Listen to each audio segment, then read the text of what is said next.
दोस्तों, movie start होती है। हमें कर्तिस नाम का एक आदमी दिखाया जाता है जो अपने घर से बाहर निकलता है। जब वो सामने आसमान में देखता है ये विशाल घनघोर बादल उसकी तरफ ही बढ़ रहे थे। तभी बारिश होने लगती है और जैसे ही कर्तिस बूंदों को अपने हाथों में लेता है तो हैरान रह जाता है, क्योंकि ये बारिश पानी की नहीं बल्कि ऑयल की होती है, पेट्रोल या फिर डीजल। और फिर हमें दिखाया जाता है कि कर्तिस नहा रहा होता है मगर किसी बात से परेशान है, और अभी मौसम भी काफी सुहावना है।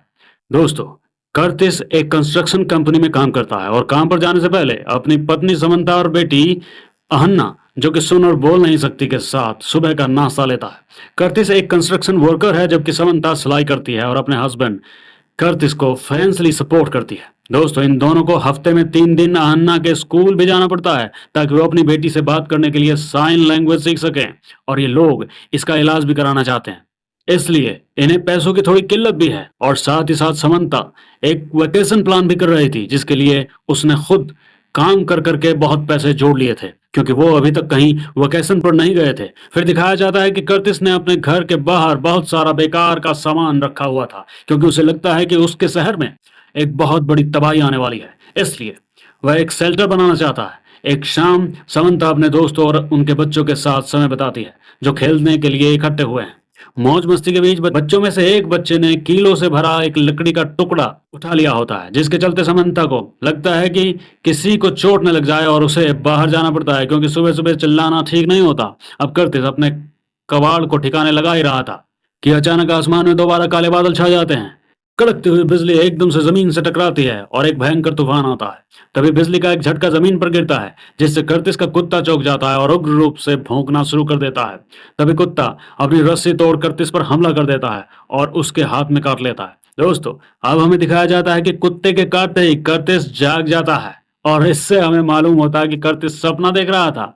लेकिन हैरान कर देने वाली बात यह थी कि उसके सपने में जहां उसके कुत्ते ने उसे काटा था वहीं बाजू में उसे अब भी दर्द महसूस हो रहा था। इसी के बारे में सोचते हुए वह अपनी मीटिंग में भी ध्यान नहीं दे रहा था, जिसकी वजह से बॉस उसके ऊपर गुस्सा भी हो जाते हैं।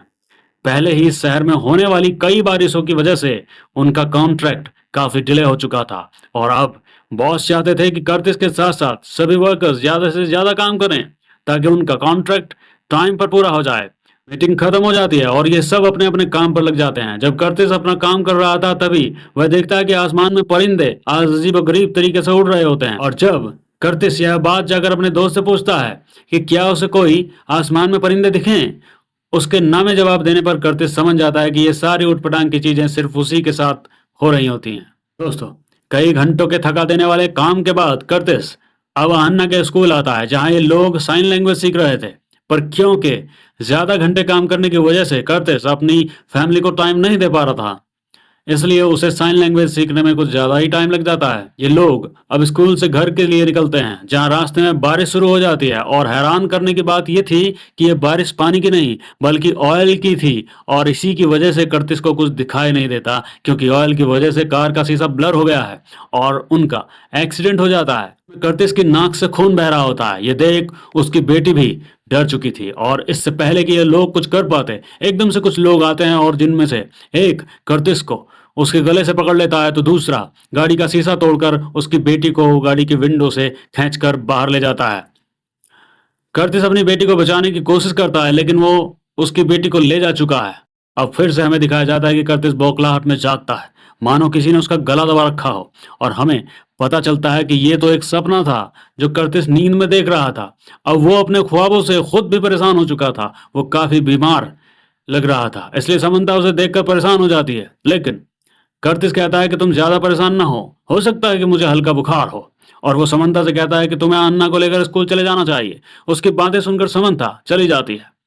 उसके जाते ही कर्तिस काम पर लग जाता है। वो सबसे पहले डॉग के चारों तरफ जाल की दीवारें खड़ी कर देता है, क्योंकि उसने ख्वाब में देखा था कि उसका डॉग उसे नुकसान पहुंचा सकता था। इसके बाद जब वो अपनी बेकार की चीजों को ठिकाने लगा रहा था तभी उसे वहीं बेसमेंट का दरवाजा नजर आता है, और जब वो उसके अंदर जाता है तो उसे तूफान से बचने के लिए एक शेल्टर बनाने का नया आइडिया आ जाता है। लेकिन शेल्टर बनाने के लिए उसे बहुत से पैसों की जरूरत पड़ने वाली थी। शाम में जब समंता घर आती है तो वो कर्तिस को दिखाती है कि उसने वेकेशन पे जाने के लिए काफी पैसे जमा किए हैं। कर्तिस उससे पैसे मांगना तो चाहता था, लेकिन मांग नहीं सकता था क्योंकि समंता ने ये पैसे बहुत मेहनत से कमाए थे। अगले दिन दोबारा उनके शहर में तूफान आ जाता है। अन्ना बड़े मजे से खिड़की से इस तूफान को देख रही थी। जब कर्तिस उसे दुलारने के लिए उसके करीब जाता है तो देखता है कि विंडो से बाहर कोई आदमी अन्ना का गौर से देख रहा था। उसके इरादे ठीक नहीं लग रहे थे, इसलिए कर्तिस अपनी बेटी को उठाकर वहां से दूर चला जाता है। यह आदमी जोर जोर से उनके दरवाजे को पीटने लगता है और कर्तिस अपनी बेटी को अपने सीने से लगा एक कोने में खड़ा हो जाता है। तभी वहां तूफान आना भी शुरू हो जाता है और कर्तिस के घर का सारा सामान हवा में उड़ने लगता है। फिर अचानक से हम कर्तिस को एक भयानक सपने से जागते हुए देखते हैं और इस बार वो ख्वाब से इतना डर गया था कि उसने अपना बेड गीला कर दिया था। दोस्तों, वो घबराया हुआ था। तभी समंता उसके कमरे में आती है। इन दोनों को आज चर्च जाना था। कर्तिस कहता है कि सॉरी, मैं आज तुम्हारे साथ नहीं आ पाऊंगा और तुम अकेले ही चली जाओ। मैं अन्ना का घर पर ख्याल रख लूंगा। समंता उसकी बात मानकर चली जाती है। उसके जाने के बाद वो अपनी अपनी बेडशीट चेंज करता है और अन्ना को लेकर एक लाइब्रेरी में जाता है, जहां वो अपने ख्वाब और अपनी बीमारी के बारे में सर्च करता है, लेकिन उसे कुछ जानकारी नहीं मिलती। अब वो अन्ना को लेकर एक ग्रोसरी स्टोर में जाता है और बहुत सारा पैक्ड फूड खरीदता है। अगले दिन अपनी हालत के लिए परेशान कर्तिस डॉक्टर के पास भी पहुंच जाता है, जहां उसने डॉक्टर को बताया कि मुझे पिछले 4 दिन से नींद नहीं आ रही है। डॉक्टर कहते हैं ये तो कोई बड़ी बात नहीं है। फिर कर्तिस उन्हें असली बात बताता है कि उसे कई दिनों से बहुत ही अजीब और गरीब ख्वाब और उससे भी अजीब और गरीब बात यह है कि ख्वाब में जो कुछ होता है, ख्वाब के खत्म होने के बाद वो भी उसे फील कर पाता है। जैसे ख्वाब में उसे डॉग ने बाइट किया था और उसका दर्द वो अभी भी महसूस कर रहा था। अब डॉक्टर जान गया था कि उसको कोई मेंटल इश्यू हो गया है। वो उसे कहते हैं इस टाइम तो मैं तुम्हें कुछ मेडिसिन लिख दे रहा हूँ जिससे तुम्हें नींद अच्छी आएगी, मगर तुम्हें खुद को एक साइकियाट्रिस्ट को दिखाना होगा। तभी हम देखते हैं कि समंता इंश्योरेंस कंपनी में बैठी हुई है, क्योंकि कर्तिस की जॉब से जो उन्हें हेल्थ इंश्योरेंस मिला था उसके जरिए वह अन्ना का ऑपरेशन करवाना चाहती थी और सौभाग्य से उसकी रिक्वेस्ट अप्रूव हो जाती है। और जब कर्तिस अपनी मेडिसिन लेने के लिए जाता है तो उसे पता चलता है कि ये मेडिसिन उसे फ्री में मिलने वाली होती हैं। यह सुनकर वो बहुत ज्यादा खुश हो जाता है। दोस्तों, अब समंता और कर्तिस दोनों खुश हैं और जैसे ही वो घर पहुंचते हैं समंता उसे बताती है कि अब उन्हें ज्यादा पैसे जोड़ने की जरूरत नहीं पड़ेगी, अन्ना का ऑपरेशन भी हो जाएगा और हम लोग जल्द ही फैमिली ट्रिप पर भी जा पाएंगे। इन सारी चीजों से कर्तिस भी खुश था। अब वो वॉशरूम में जाकर डॉक्टर की दी हुई मेडिसिन लेकर सो जाता है। दोस्तों, आज उसे काफी अच्छी नींद आई हुई होती है, कोई बुरा सपना नहीं आया था, इसलिए वो काफी फ्रेश फील कर रहा था और ये चीज समंता भी नोटिस कर रही थी। ऐसे ही वो काम पर चला जाता है, पर वो अपने दोस्त से अपने घर में बनाए जाने वाले शेल्टर के बारे में भी बात कर रहा होता है कि अचानक उसे आसमान में जोर से बादल गरजने की आवाज आती है और वो जब आसमान की तरफ देखता है तो हैरान रह जाता है, क्योंकि आसमान बिल्कुल साफ था। यहाँ तक कि बादलों के गरजने की आवाज उसके दोस्त ने भी नहीं सुनी थी। ये चीज कर्तिस को इतना परेशान कर देती है कि उसकी तबीयत खराब हो जाती है और वो वहीं वोमिटिंग करने लगता है। इसलिए काम से छुट्टी लेकर वो घर आ जाता है। उसको पैनिक अटैक्स आ रहे होते हैं, जिसके जिसके चलते उसने गाड़ी भी साइड पर लगा दी और वहां उसने देखा कि कोई कंटेनर सेल कर रहा है। देखते ही उसे नया आइडिया आ जाता है कि वो इन कंटेनर से एक अच्छा शेल्टर बना सकेगा। फिर अभी इस चीज का वक्त नहीं था। उसे जो पैनिक अटैक्स आ रहे थे, कर्तिस को इसके बारे में और ज्यादा पता करना था, इसलिए वो अपने मॉम के पास जाता है, क्योंकि काफी सालों पहले उसके मॉम भी ऐसे ही एक बीमारी से गुजरी थी।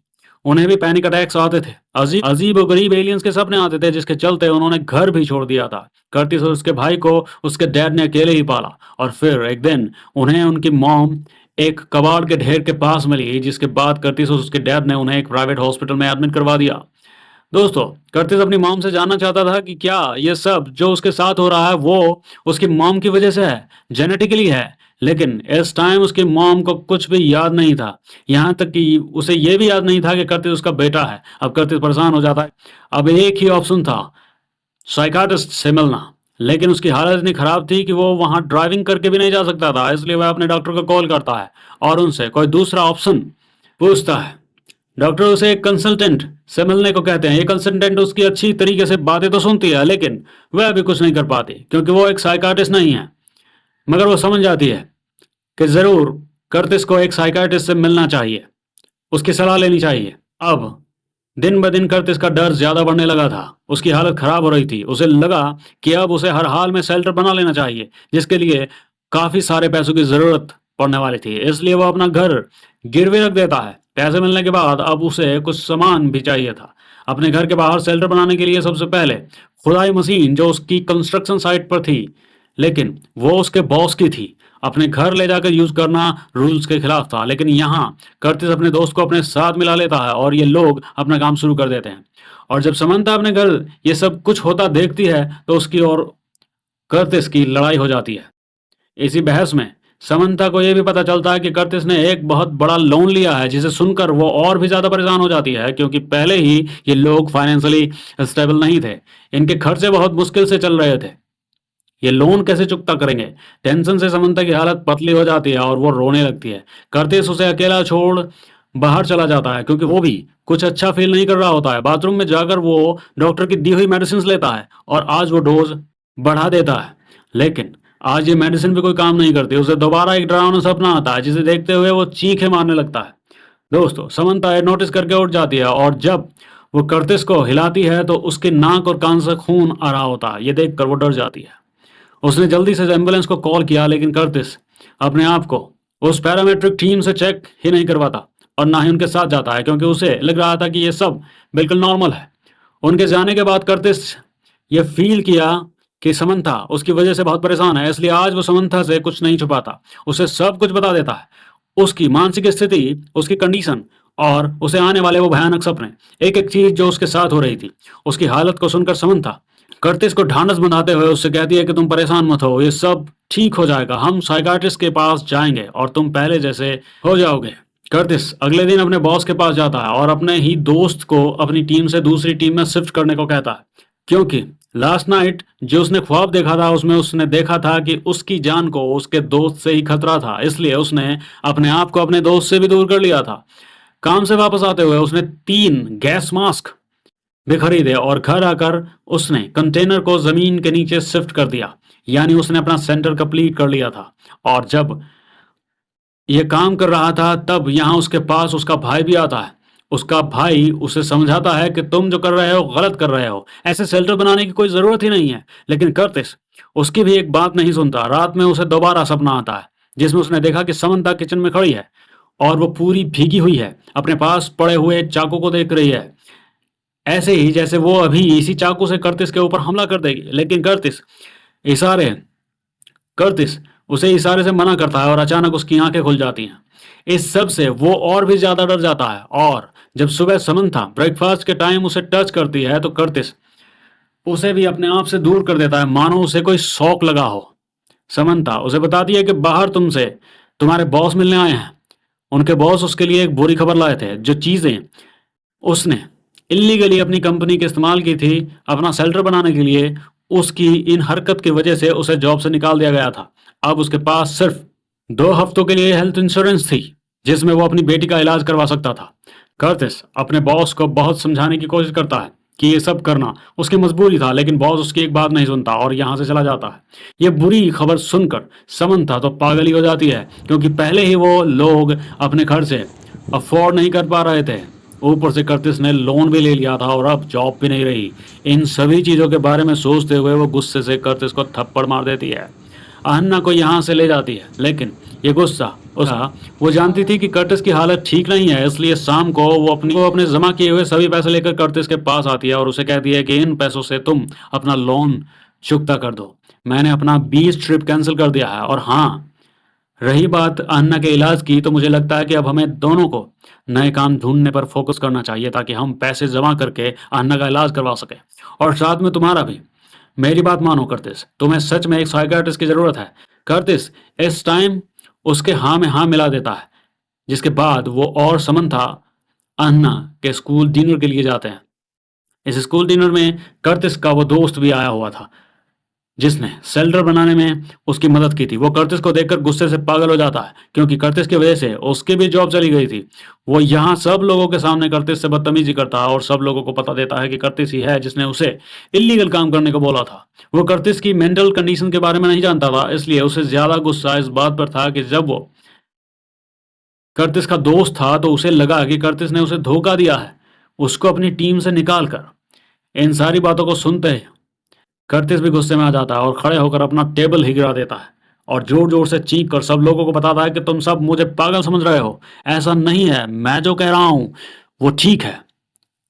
यहाँ बहुत बड़ा और बहुत बुरा तूफान आने वाला है और इसके लिए तुम सब तैयार नहीं हो, सिर्फ मैं तैयारी कर रहा हूँ, तुम सब पछताओगे। ये कहते हुए वो अपना आपा खो देता है और बड़ी मुश्किल से समता उसे संभालती है और घर पर लाती है। अगले दिन ऐसा लगा कि जैसे उसकी कही हुई सारी बातें सच होने लगती हैं, क्योंकि आसमान में परिंदे आज उसी पैटर्न में उड़ रहे थे जैसे उसके ख्यालों में, उसके ख्वाबें में उड़ते थे। ये देखते हुए उसने देखा कि अन्ना सड़क के बीचों बीच खड़ी है। वो अन्ना को जाकर बचाता है और अचानक से सारे परिंदे उससे होकर गुजर जाते हैं और वो अपनी बेटी को बचा लेता है। एकदम से यहाँ सायरन भी बजना शुरू हो जाता है और एक बार फिर से हम देखते हैं कि कर्तिस फिर से सपना देख रहा होता है और सायरन सुनते एकदम से उसकी आंखें खुल जाती हैं। लेकिन दोस्तों, एक बात तो इसमें सच थी कि ये सायरन की आवाज असली थी, जो कि उनके शहर से ही आ रही। बहुत ही खतरनाक तूफान आ रहा था। इस तूफान से बचने के लिए कर्तिस अपनी फैमिली को अपने बनाए हुए शेल्टर में ले जाता है और तीनों को गैस मास्क पहना देता है। ये लोग यहाँ पर सो जाते हैं। सुबह जब इनकी आंखें खुलती हैं तो इन्हें फील होता है कि तूफान खत्म हो गया है, लेकिन फिर भी कर्तिस बाहर का दरवाजा खोलने से डर रहा था। वो अपनी वाइफ को चाबी देता है और कहता है कि तुम दरवाजा खोलो, लेकिन इस टाइम समंता उसकी बात नहीं मानती और कहती है कि तुम खुद दरवाजा खोलो और अपने डर का सामना करो। डरते हुए कर्तिस शेल्टर का दरवाजा खोलता है, जो यह देख हैरान रह जाता है कि अब आसमान बिल्कुल साफ था। उनके नेबर्स भी सेफ थे और कुछ लोग यहाँ तूफान से होने वाली तबाही को साफ कर रहे थे। दिन गुजरते हैं और समंता कर्तिस को साइकियाट्रिस्ट के पास ले जाती है। उसकी मेंटल कंडीशन को देखते हुए साइकियाट्रिस्ट उसे मशवरा देते हैं कि क्यों ना तुम कुछ दिन अपनी फैमिली से दूर यहाँ हमारे पास एडमिट रहो। ये सुनते ही वो डर गया, क्योंकि कभी अपनी फैमिली से दूर नहीं जाना चाहता था, जैसे उसकी मॉम दूर चली गई थी। लेकिन बात थी, समंता उसे समझाती है कि हम तुमसे दूर नहीं होंगे, बस कुछ दिन की ही तो बात है। लेकिन अभी कर्तिस इन सब चीजों के लिए तैयार नहीं था। अब कर्तिस कहता है कि वो इससे पहले उस ट्रिप पर जाना चाहता है जिसे समंता हमेशा से प्लान करती रही थी। दोस्तों, समंता मान जाती है और ये लोग अपनी ट्रिप पर जाते हैं। कर्तिस अपनी फैमिली के साथ अच्छा और यादगार समय बिताता है। अगले दिन वो समुद्र तट पर जाते हैं, जब कर्तिस और अहन्ना एक रेत का महल बना रहे होते हैं। अहन्ना अचानक समुद्र की ओर देखती है और एक तूफान शब्द का इशारा करती है। समंता बाहर निकलती है और महसूस करती है कि तेल की बारिश हो रही है। उस पल में पूरा परिवार दूर से एक बड़े पैमाने पर काले तूफान को करीब आता हुआ देखता है और कर्तिस समंता की ओर देखता है, जो यह दिखाने के लिए सिर हिलाती है कि वह भी इसे देख सकती है। उसे यह बताने की कोशिश करती है कि सब जो कुछ भी हो रहा है उसे दिख रहा है, वो हकीकत है। और कहानी के एंड में यह मिस्ट्री खुल जाती है कि कर्तिस असल में बीमार नहीं था। उसे सच में फ्यूचर की झलक दिखाई दे रही थी। उसे भविष्य में आने वाली तबाही दिख रही थी, जिससे बचने के लिए उसने तैयारी भी कर ली थी। और इन सब को दिखाते हुए कहानी यहाँ खत्म हो जाती है। दोस्तों,